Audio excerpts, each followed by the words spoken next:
بسم الله الرحمن الرحيم. الحمد لله رب العالمين، والصلاة والسلام على المبعوث رحمة للعالمين نبينا محمد وعلى آله وصحبه ومن تبعهم بإحسان إلى يوم الدين. أما بعد. Kembali kita detailkan kandungan makna dalam hadits Aisyah radhiyallahu taala anha dalam bab wujuhul ihram wa sifatih. Setelah kita menjelaskan bentuk-bentuk ihram itu ada 3 bentuk pelaksanaan haji, ada 3, ada haji tamattu, ada haji qiran, ada haji ifrad. Ya, maka di sini kita akan detailkan kandungan dan makna dari hadits Aisyah radhiyallahu taala anha. Kata beliau radhiyallahu anha, kharajna ma'a Rasulillah sallallahu alaihi wasallam 'ama Hajjatul Wada.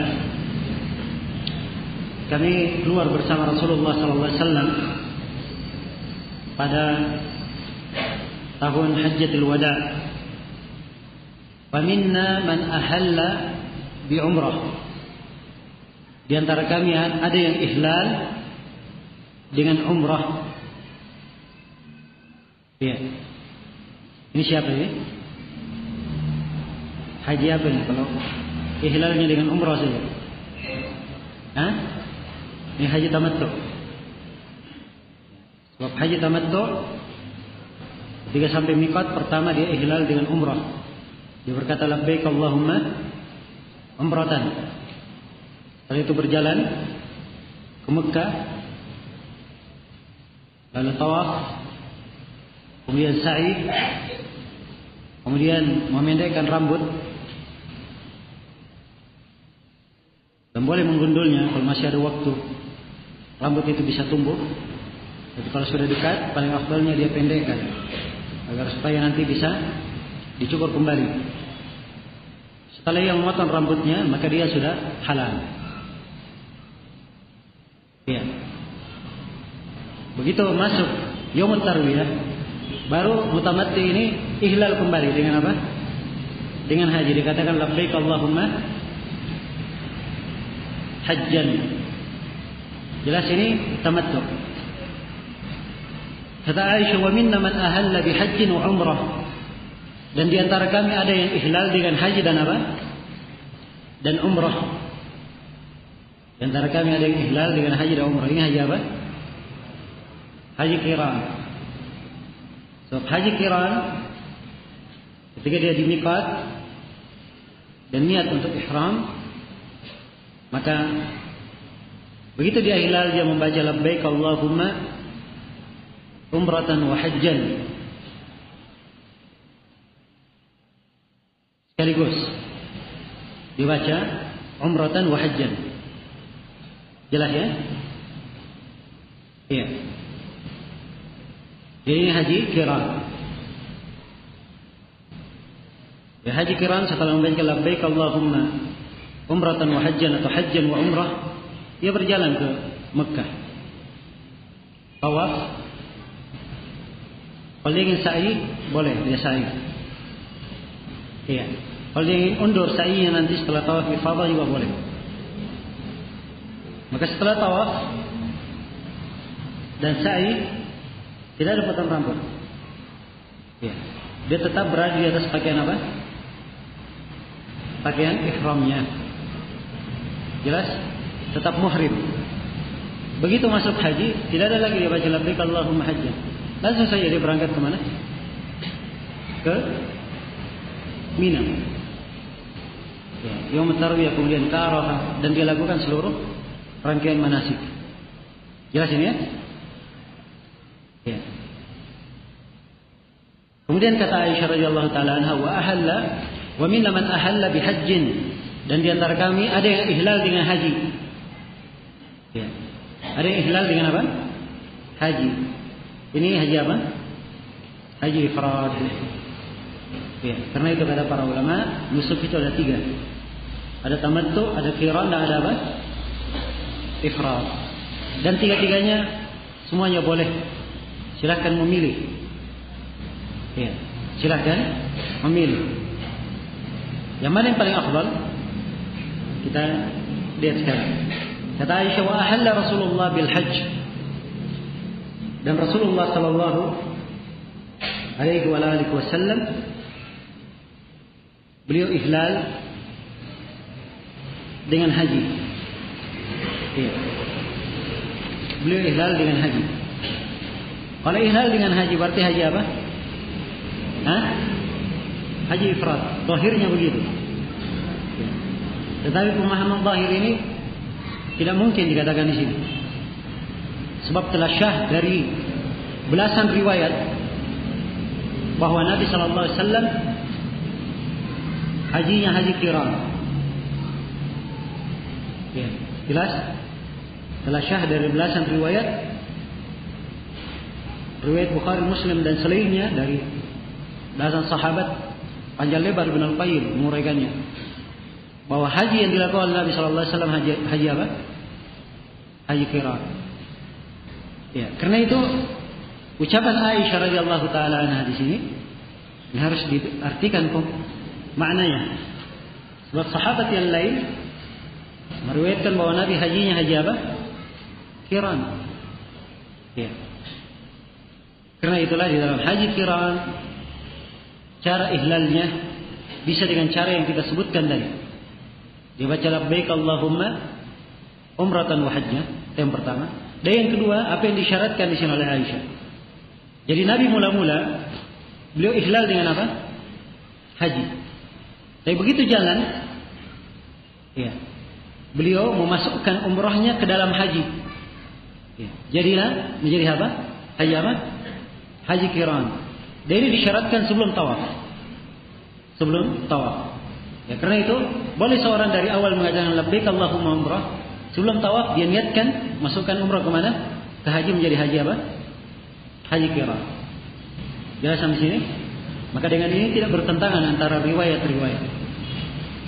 Tidak bertentangan antara riwayat-riwayat yang ada. Iya. Dan suatu hal yang telah pasti bahwa Nabi sallallahu alaihi wasallam ya, beliau membawa hewan-hewan sembelihan dari Madinah. Beliau telah membawa hewan sembelihan. Dan ini adalah hal yang memastikan bahwa beliau sallallahu alaihi wasallam hajinya adalah haji qiran.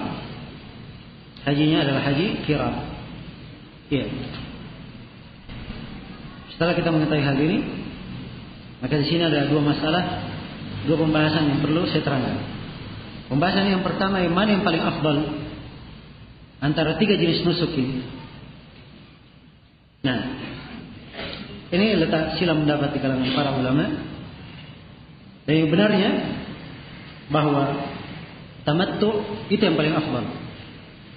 Ya, tamattu adalah yang paling afdalnya dari seluruh rangkaian pelaksanaan nusuk. Ya. Tamattu adalah yang paling afdalnya. Sebab Nabi sallallahu alaihi wasallam memerintah para sahabat untuk hal tersebut. Dan beliau mengabarkan andai kata beliau tidak membawa hewan sembelihan, maka beliau akan melakukan tamattu, akan melakukan haji tamattu. Di dalam hadis yang diriwayatkan oleh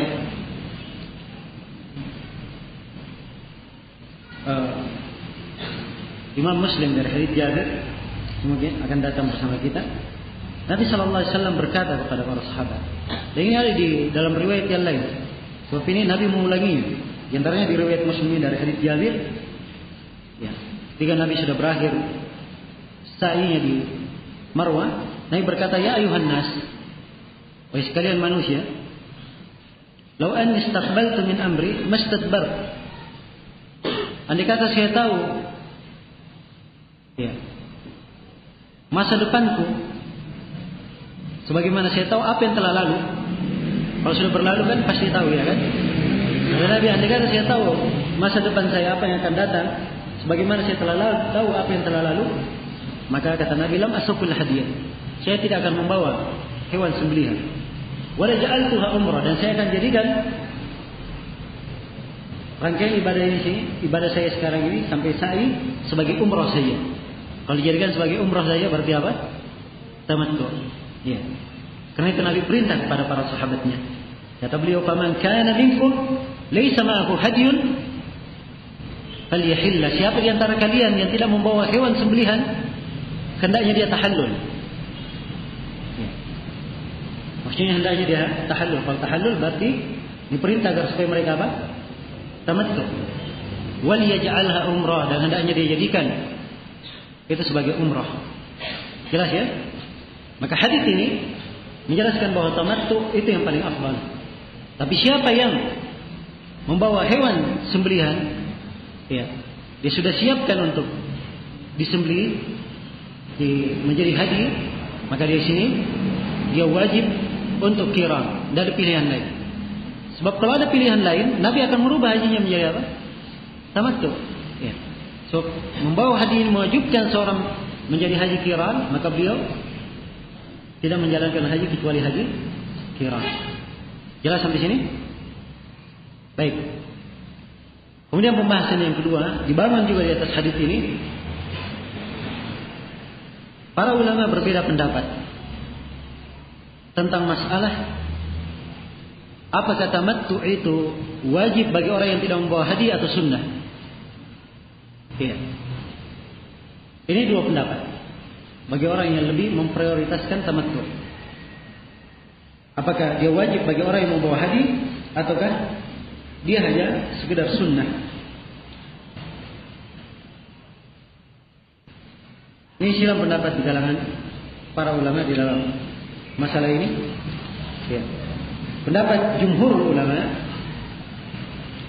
pendapat kebanyakan para ulama bahwa hal tersebut hukumnya sunnah. Ya. Hal tersebut hukumnya sunnah. Ya, kalau misalnya ada orang yang haji, dia kumpulkan antara umrah dan haji, dan dia tidak membawa hewan sembelihan, tidak membawa hadiyu, maka para jumhurul ulama, kebanyakan para ulama mengatakan bahwa dia haji tamattu di sini hukumnya sunnah, bukan wajib. Jelas ya? Ini pendapat yang pertama. Pendapat yang kedua, mereka mengatakan bahwa siapa yang melakukan umrah, gabungannya dengan haji, umrah dan haji, dan dia tidak membawa hadiyu, maka dia wajib untuk tamattu, diwajibkan, bukan sunnah. Dan ini pendapat Ibnu Abbas radhiyallahu taala anhu, salah satu riwayat dari Imam Ahmad. Dan ini pendapat yang dikuatkan oleh Ibnu Al-Qayyim dalam Zadul Ma'ad. Sampai beliau di dalam masalah ini membawakan belasan dalil. Ya. Dan beliau memastikan pendapat ini dengan kalimat-kalimat yang tegas.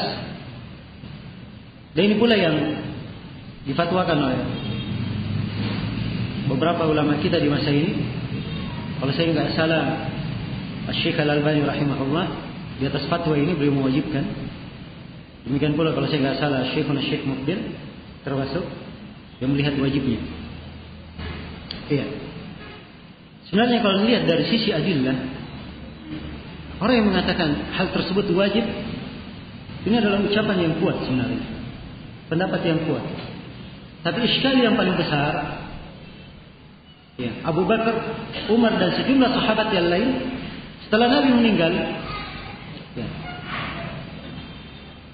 beberapa tahun mereka melakukan haji, semuanya melakukan haji qiran, tidak melakukan tamattu.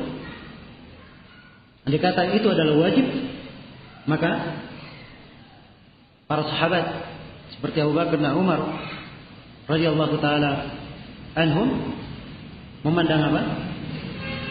Hal tersebut adalah hal yang mesti.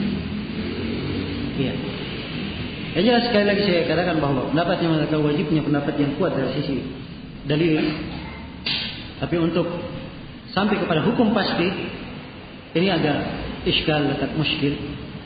Ya, sebab para sahabat yang lain tidak memandang itu wajib, tidak memandang wajibnya hal tersebut. Yaitu karena itulah bagi siapa yang melakukan haji dan dia tidak membawa sembelihan, maka afdalnya dia tamattu. Selain dia mendapatkan afdaliyah, dia juga keluar dari silam pendapat di dalam masalah ini. Itu jalan yang paling aman. Jalan yang paling aman. Ya, walaupun terdapat kebanyakan para ulama, ya insyaallah taala lebih mendekati kebenaran, tapi pendapat yang mengatakan wajibnya juga kuat dari sisi dalil. Ya. Baik, ini dua pembahasan yang ingin saya jelaskan di sini. Kemudian kata Aisyah dalam kelanjutan hadis, "Fa amma man ahalla bi umratin fahal, wa amma man ahalla bi hajjin aw jama'a al-hajja wal umrata falam yahillu hatta kana yawm an-nahr." Muttafaqun alaih. Adapun siapa yang haji atau siapa yang ihlal dengan umrah, maka dia telah halal. Ya. Ini siapa yang ihlal dengan umrah berarti haji apa? Tamattu. Kalau dia ihlal dengan umrah, hajinya tamattu, begitu selesai sa'i, dia datang tawaf, kemudian sa'i potong rambut, maka dia telah halal. Itu haji tamattu. Wa amma man ahalla bi hajjin, adapun siapa yang ihlal dengan haji, kalau dengan haji saja berarti haji apa? Ifrad. Au jama'a al-hajj wal umrah, atau dia menggabungkan antara haji dan umrah, berarti haji apa? Haji qiran. Ya, jadi haji ifrad dan qiran, kapan dia ihlal halal? Kata Aisyah, "Falam yahillu hatta kana yaumun nahar." Tidak halal sampai kapan? Sampai hari nahar. Sebab di hari nahar disitulah yang dikenal tahallul pertama dan tahallul kedua. Baik, tidak ada masalah saya jelaskan tahallul pertama, tahallul kedua sekarang. Ya, supaya jelas walaupun akan datang nanti. Hari nahar adalah tanggal 10 Dzulhijjah. Pada tanggal 10 Dzulhijjah ini ada 4 amalan yang disyariatkan oleh orang yang haji. Disyariatkan pada orang yang haji pada hari nahar ini. Ada 4 amalan. Amalan yang pertama, dia melempar jamratul aqabah. Melempar jamrah al-aqabah. Amalan yang kedua, menyembelih sembelihannya. Ini bagi haji qiran, kalau dia bawa sembelihan. Ya. Tentunya kalau haji mufrid dia tidak ada sembelihan. Kemudian yang ketiga, amalan yang ketiga dia mencukur rambutnya. Kemudian amalan yang keempat dia tawaf. Tawaf ifadah. Ya. Adapun sa'i bagi orang yang tamattu, maka dia sa'i setelah apa? Setelah tawaf ifadah. Dan bagi haji qiran dan haji ifrad, kalau dia belum sa'i di awal kali umrah, belum sa'i awal kali dia datang, maka sa'i setelah tawaf. Saya sudah sebutkan tadi ya, bahwa boleh mengundur sa'i untuk siapa? Orang yang qiran dan ifrad. Jelas sampai sini ya? Jadi secara global ada 4 amalan. Ada 4 amalan. Yang pertama tadi apa? Melempar jamratul aqabah. Yang kedua, menyembelih hewan sembelihan. Kemudian yang ketiga, cukur. Kemudian yang keempat, tawaf ifadah. Ini 4 amalan. Yang berkaitan dengan tahallul 3 saja. Yang berkaitan dengan tahallul. Pertama kita keluarkan dulu menyembelih. Jadi menyembelih itu, menyembelih tidak menyembelih pada hari itu tidak ada kaitannya dengan tahallul. Jelas ya? Iya. Yang berkaitan dengan tahallul 3 amalan. Ya. Melempar jamratul aqabah,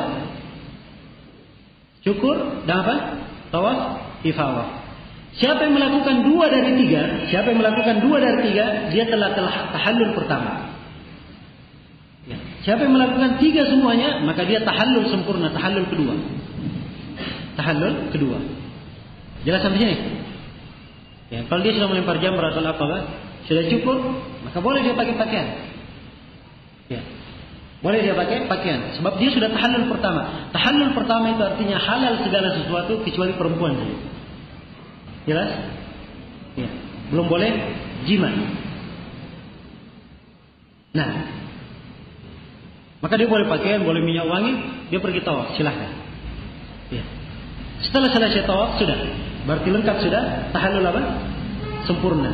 Halal untuknya segala sesuatu termasuk perempuan. Jelas sampai sini? Ya. Baik, ini yang disebut dengan nama tahallul.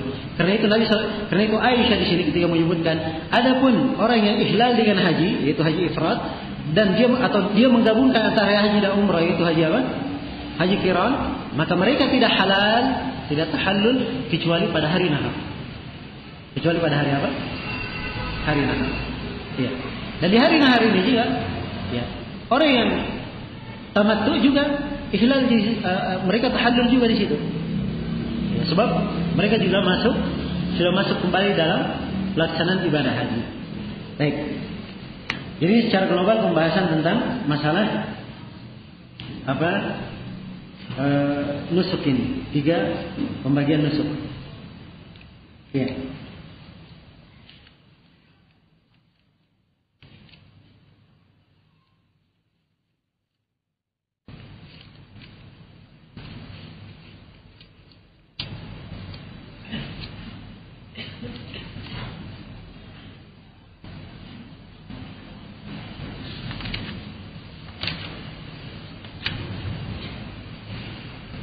Baik, mungkin masalah sembelihan saya akan terangkan nanti.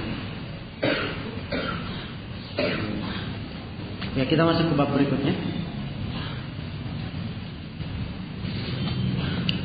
Kata beliau rahimahullah dalam bab yang keempat. Ya. Jadi sekarang sudah mulai terarah pembahasan.